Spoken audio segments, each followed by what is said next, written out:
Dan dia tuh cukup kagum sama negara kita, karena kita kan negara mayoritas Muslim. Katolik tuh kayak cuma 3%-an lah. Tapi dia melihat bahwa Indonesia tuh bisa menjaga dialog antar umat beragama dengan baik dan bisa menjaga keharmonisan antar umat gitu. Paus yang sekarang itu kan paus pertama dari Serikat Jesuit ya. Dan Jesuit itu memang ordo yang sangat mengedepankan kesederhanaan gitu. Waktu itu saya dapat foto yang lumayan menarik itu yang saat Imam Besar Masjid Istiqlal, Pak Nazaruddin Umar, berinteraksi sama Paus Fransiskus. Paus Fransiskus nyium tangannya Pak Nazaruddin. Sebaliknya Pak Nazaruddin juga kemudian mencium kening Paus Fransiskus.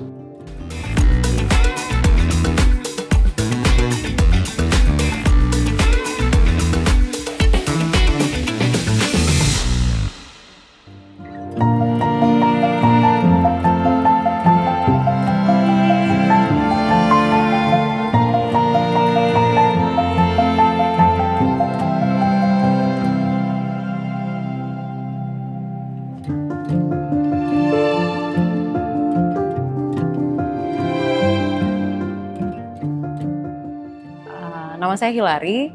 Waktu perjalanan apostolik Paus Fransiskus ke Indonesia, saya ditugaskan di katedral dan di GBK. Halo, nama saya Demas. Saya waktu ada kunjungan Paus ke Indonesia, saya bertugas di Masjid Istiqlal dan kedatangan Paus di Bundaran HI. Pada saat itu boleh digambarin nggak suasana liputan kedatangan Paus seperti apa dan menemukan momen menarik apa? Di awal, waktu saya dapat kabar Paus sudah mendarat, saya memang koordinasi sama teman-teman di kantor, sama teman-teman di lapangan untuk coba dapat gambar kedatangan pertama. Di saat itu kita tunggu di Bundaran HI, akhirnya dapat, dan di situ salah satu yang menarik tuh banyak warga juga yang menyambut, sampai akhirnya saya dapat gambar beberapa warga yang nangis histeris.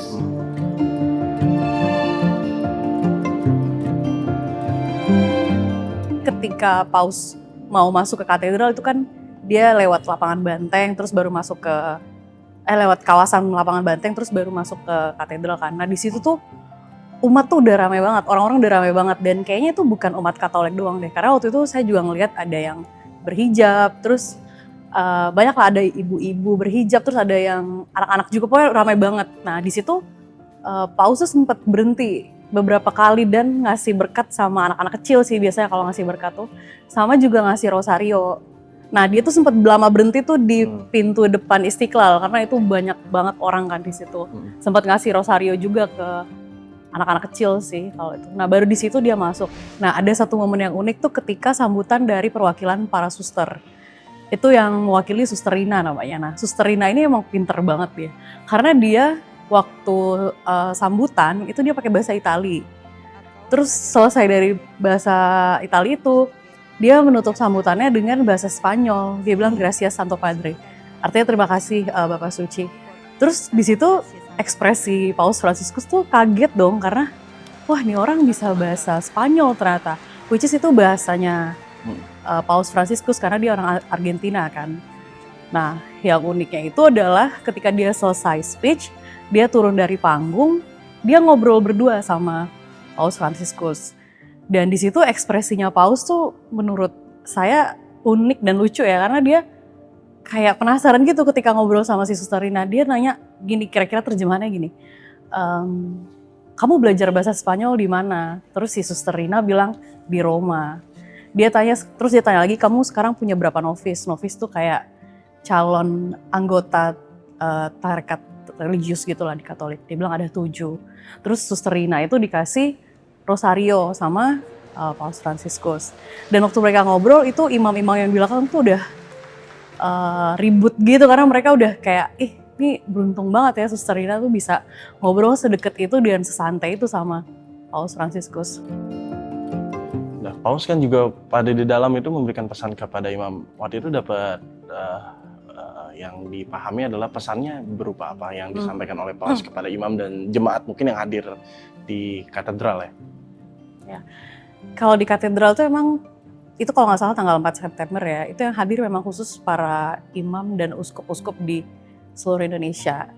Nah, itu dia memang memberikan pesan soal konsep besar itu yang iman, persaudaraan dan bela rasa. Yang jadi tema Keuskupan Agung Jakarta juga sih kalau nggak salah ya. Pesan-pesan dia tuh lebih ke bagaimana kita sebagai umat Kristiani ya, umat Katolik gitu, bisa menghargai perbedaan, persaudaraan. Karena Paus Fransiskus juga dia sering banget menyinggung soal konsep Pancasilanya Indonesia. Boleh diceritain nggak di balik peliputan Paus yang di Istiqlal itu seperti apa akhirnya mendapatkan spot di sana, dan salah satu fotonya kan ikonik banget tuh. Jadi kunjungan Paus saat itu dia di tenda, ada deklarasi kalau nggak salah.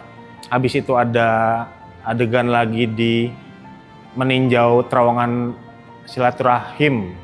Habis itu ada foto bersama dengan pemuka lintas agama di depan Masjid Istiqlal. Nah saat itu waktu saya lihat akses yang saya dapat itu kalau nggak salah di depan terowongan deh. Cuman akhirnya waktu itu saya coba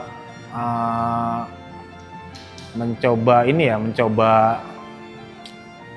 melobi panitia lah kalau bisa, dan ternyata akhirnya sih bisa dapat posisi itu untuk saya berubah dari terowongan silaturahim ke posisi foto bersama. Jadi waktu itu syaratnya cuma satu, nggak bisa follow ke titik yang lain-lain, hanya stay di satu titik itu aja. Akhirnya kita nunggu mungkin sekitar 1 jam kali ya, bisa dibilang nunggu sekitar 1 jam. Akhirnya kita udah siap-siap bareng sama fotografer di Indonesia yang lainnya. Ternyata kan fotografer yang ikut dari Vatikan juga banyak tuh. Jadi ya sempat agak chaos lah, dorong-dorongan, dan ada sedikit dinamika dengan pas pampres dari Vatikan juga. Tapi akhirnya ya dengan segala cara ya syukurnya sih bisa dapat momen yang lumayan ikonik yang tadi dibilang sih. Oke. Nah di salah satu momen foto ikonik itu kan hangat banget ya tergambar. Pada saat Paus Fransiskus ke Istiqlal itu, momen itu udah terlihat belum sih dari awal kedekatannya atau menyapa warganya tuh udah? Sebenarnya enggak, karena waktu itu tuh kita sama teman-teman memang dari awal tuh sudah minta ke panitia apa bisa untuk Paus Fransiskus hanya foto berdua dengan imam Masjid Istiqlal. Cuman saat itu menurut panitia nggak bisa, karena memang agendanya saat itu fotonya foto bersama. Itu sekitar ada 15 atau 20 orang ya. Karena kan kita fokusnya memang pengennya berdua aja nih. Cuman memang dari panitia udah sempat ngomong sih, kalau memang mau foto berdua Bapak Paus sama Imam Besar Masjid Istiqlal, coba aja dipanggil atau diminta untuk foto berdua mereka. Sampai akhirnya di saat itu kita sama beberapa teman-teman yang lain memang adegannya itu foto bersama dulu. Setelah foto bersama selesai, kita memang teriak untuk mereka berdua mereka berdua untuk foto. Akhirnya tiba-tiba gestur yang akhirnya terekam di foto saya itu juga keambil deh. Padahal itu ya kita nggak ada yang ngeduga sih kalau akhirnya adegannya itu adalah Paus Fransiskus cium tangan, dan akhirnya Imam Besar Masjid Istiqlal juga mencium kening Bapak Paus. Kemudian liputan di Stadion Madia ya, meliput Misa Akbar di sana. Dari situ boleh diceritain nggak keriuhannya seperti apa, bagaimana Paus Fransiskus berinteraksi dengan jemaat-jemaat di sana? Ya di situ emang antusiasnya gila banget sih, dan kelihatan gitu banyak yang dari luar daerah, mungkin dari sekilas ngedenger bahasa-bahasa daerahnya mereka segala macam.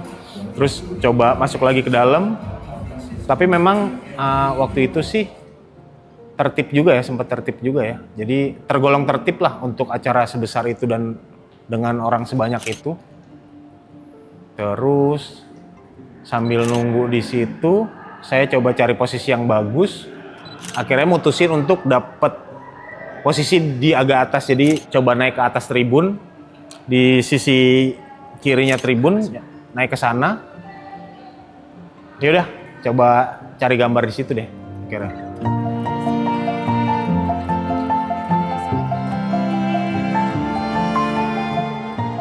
Kemudian kita waktu itu juga sempat meliput Misa Akbar yang di Gelora Bung Karno ya. Boleh nggak digambarin pada saat itu antusiasme dari jemaat sendiri itu seperti apa, dan dari mulai kedatangan Paus tuh disambutnya seperti apa? Kalau di GBK itu kan Misa Akbar ya. Itu kalau nggak salah, itu rame banget memang Kak. Dan saya ditempatin di dalam pas misanya itu dilakukan di stadionnya ya berarti ya. Di bagian dalam lah pokoknya. Nah, sebelum dia masuk ke dalam, itu kan dia sempat ngunjungin beberapa titik dulu tuh di luar stadion. Nah, kita tuh diliatin satu video gede yang terkoneksi lah dengan dia berada di mana sekarang. Jadi itu kita selalu setiap beberapa menit tuh ngeliat 1 kali, 2 kali, dia udah di mana ya. Dan itu rasanya kayak apa ya, excited aja kapan ya dia masuk ke dalam stadion ini. Dan itu kalau nggak salah di dalam stadion tuh ada kurang lebih 90.000 umat Katolik yang ikut Misa Akbar. Terus pada momen Misa Akbar di Gelora Bung Karno, masih ingat gak pesan dari Paus Fransiskus kepada jemaat dan yang ikut misa di situ? Ada satu kalimat dia tuh yang cukup menyentuh dan membuat saya kayak cukup tertegun ya, ketika dia mengutip satu ayat Alkitab, tapi dia merefleksikannya seperti ini. Kan kalau di Alkitab dan mungkin di beberapa agama lain juga ada konsep tabur tuai ya. Di Misa Akbar itu dia bilang bahwa jangan pernah lelah menabur ketika kamu tidak pernah menuai. Karena sekecil apapun usaha kamu, Tuhan akan menghargai dan akan memberikan hasil dari apa yang kamu tabur begitu. Meskipun itu kecil. Nah, itu yang membuat sebenarnya saya sebagai orang yang mendengar khotbah itu tuh kayak ya lebih merasa dikuatkan aja sih untuk menjalani hari-hari pekerjaan dan apapun yang sedang saya usahakan sekarang ya gitu sih. Dan mungkin itu juga pasti cukup menguatkan lah untuk umat-umat Katolik lain yang hadir di tempat itu saat itu. Oke, Paus Fransiskus itu kan terkenal dengan sosok kesederhanaannya ya, sebagai salah satu pemimpin yang berkarismatik gitu. Kamu melihat itu nggak ketika Paus melakukan kunjungan ke Indonesia? Itu tergambarkan nggak? Paus yang sekarang itu kan Paus Fransiskus adalah paus pertama dari Ordo Jesuit ya. Dan Ordo Jesuit itu sendiri memang mengedepankan soal kesederhanaan. Jadi ketika dia datang ke Indonesia dan memilih untuk menggunakan mobil yang tidak seperti mungkin kepala-kepala negara lain yang datang ke Indonesia. Terus kita juga lihat dia memilih untuk tinggal di Dubes Vatikan, bukan di hotel gitu. Terus dia juga kita lihat kan pakai jam tangan yang harganya ratusan ribu. Itu sebenarnya ya itu cara dia lah untuk menghidupi dia sebagai bagian dari Serikat Jesuit itu sih. Yang paling membekas sih itu sih kesederhanaannya. Dari awal kedatangan kan banyak juga media online, media segala macam membahas. Dari tangannya Bapak Paus waktu melambaikan tangan tuh kelihatan kan jam tangannya ternyata jam tangan yang harganya cuma berapa. Sampai akhirnya juga pilihan mobil yang dipakai Bapak Paus juga menyesuaikan dengan kendaraan yang banyak dipakai di Indonesia. Sebenarnya kan bukan cuma Indonesia ya pada saat itu.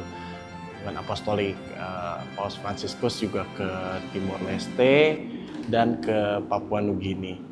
Nah, pada saat ini saya ingin tanya bahwa pendapat kamu sebagai jurnalis, kenapa Indonesia yang dipilih?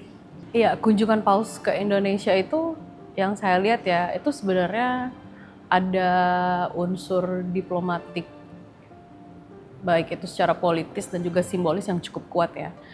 Karena kita itu negara dengan umat Katolik yang sedikit gitu. Tadi yang saya bilang cuma 3%. Sedangkan Filipina, negara yang mayoritas Katolik, itu tidak didatangi di kunjungan apostolik tahun ini. Tapi ada satu faktor yang membuat kenapa kita didatangi, itu karena Paus Fransiskus itu kan sosok yang sangat mengedepankan harmoni dan juga toleransi beragama gitu. perdamaian, toleransi beragama dan segala macam. Nah, dia melihat bahwa Indonesia meskipun kita hanya 3%, umat Katolik hanya 3%, tapi ada konsep Pancasila gitu yang bisa mewadahi kita untuk bisa menjaga harmonisasi antar umat beragama.